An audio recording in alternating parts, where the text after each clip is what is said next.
उत्तर गुजरात में अनराधार वरसाद वरस्यो छे। एवो वरसाद वरस्यो के बनासकांठा बर्बाद थई गयुं। जिल्लानो वाव तालुको अने आ तालुकाना अनेक गाम हजू पण पाणीमां डूबेला छे। खेतरो बेट बनी जता ज पाक संपूर्ण साफ थई गयो छे। माल ढोરના મોત થતા જ પશુપાલકોની આજીવિકા છીનવાઈ ગઈ છે। ત્યારે જુઓ કુદરતમાં કહેરમાં આજે બનાસકાંઠાના અંતરિયાળ વિસ્તારોમાં શું થયું છે। આજે પણ લોકો લાચાર વ્યક્ત કરી રહ્યા છે। શું થયું છે આવો જોઈએ, જાણીએ, સમજીએ।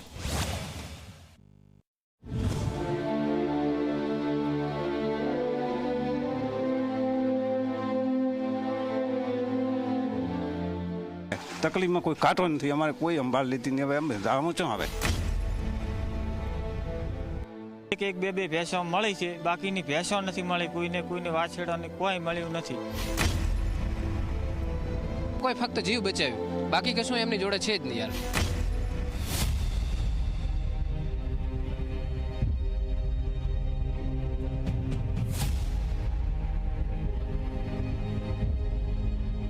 બનાસકાંઠાના વાવ તાલુકામાં વરસાદે આફતનું સ્વરૂપ ધારણ કર્યું છે। આ ખેતરો જે ગઈકાલ સુધી લહેરાતા પાકોથી ભરેલા હતા, આજે પાણીના કાળમાં ડૂબી ગયા છે। માળકા ગામના 70% ભાગમાં પાણીએ તબાહી મચાવી છે। ઘરોમાં પાણી, રાશન પલળેલું અને અન્નદાતાના આંસુઓ હવે એકમાત્ર સાથી બની ગયા છે। पानी खूब आयु तो साहेब मैं तो रेवराय में मोयथी नहरिया रहा पानी भराई गयुं तो आँखों अने कोई अमारी संभाळ ज लीधी नथी एवी तो कोई ऊंचा धरजा बे दाड़ा बेठा रह्या तो नहीं एवं थी व्यक्ति रही। तो अमारो सामान बधो बगड़ी गयो, कोई वस्तु रही नहीं। एटलुं नुकसान है, कोई पार नहीं एटलुं।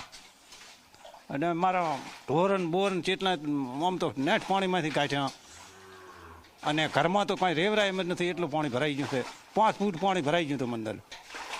जमवानुं शुं कर्युं?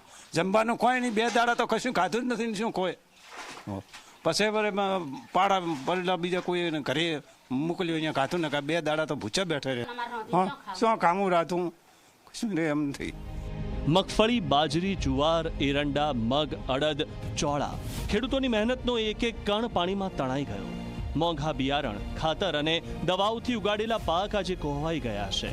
ખેતરોમાં કેડસમું પાણી ભરાયું છે અને ખેડૂતોના સપનાઓ પણ તેની સાથે ડૂબી ગયા છે।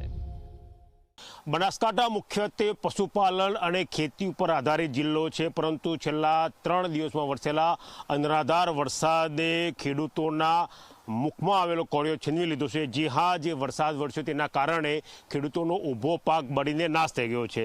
હું તમને સમજાવવા માંગીશ કે ચોમાસામાં બનાસકાંઠાના ખેડૂતોનો મુખ્ય પાક હોય છે અડદ, મગ અને કઠોળ સહિતના પાકો, કે જે પાક અત્યારે લણવાની સિઝન હતી પરંતુ તે લણી શકાયા ન હતા। સાંબેલાધાર વરસાદ પડ્યો તેના પગલે ખેતરમાં 6 ફૂટ સુધીના પાણી ભરાઈ ગયા અને વરસાદી પાણી ભરાવાના કારણે જોવાની શું સ્થિતિ થઈ તે એક જ ખેતરના બીજા ભાગમાં જોવા મળે છે। એટલે કે ખેડૂતના મોઢામાં આવેલો કોળિયો છીનવા ગયો છે। બિયારણ, દવા અને ખાતર પેટે માત્ર વાવણી સમયે લગભગ 1.5 થી 2 લાખનું નુકસાન એક ખેડૂતને જોવા મળે છે। ઘરનો માલસામાન પલળી ગયો, રાશન નાશ પામ્યું અને અસંખ્ય પશુઓના મોતથી આજીવિકા છીનવાઈ ગઈ। ગામની પ્રાથમિક શાળા જર્જરિત થઈ ગઈ છે। 2 દિવસથી ગ્રામજનો ભૂખ્યા રહેવા મજબૂર છે।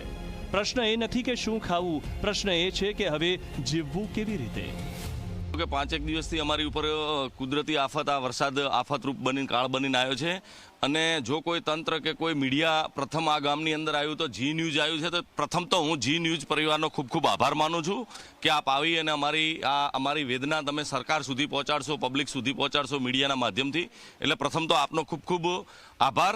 અત્યારે અમારી અંદર મેઇન વિકટ પરિસ્થિતિ ખેડૂતોના પાક 100% નિષ્ફળ જતા રહ્યા છે। પશુધનનું એટલું બધું મરણ થયું છે કે આજુબાજુની અંદર અત્યારે પશુઓ એટલા મરેલા પડ્યા છે, ન પૂછો વાત। મારી પાછળ આપ જોઈ રહ્યા છો એ પ્રાથમિક શાળાનું બિલ્ડિંગ છે।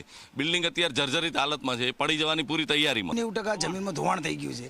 ખેડૂતોને જે ખેતરમાં જીરું કે જે એરંડા પડ્યા હતા એ પણ પાણી ભરાવાના કારણે આખું નષ્ટ થઈ ગયું છે। મોટા પાયે નુકસાન થઈ।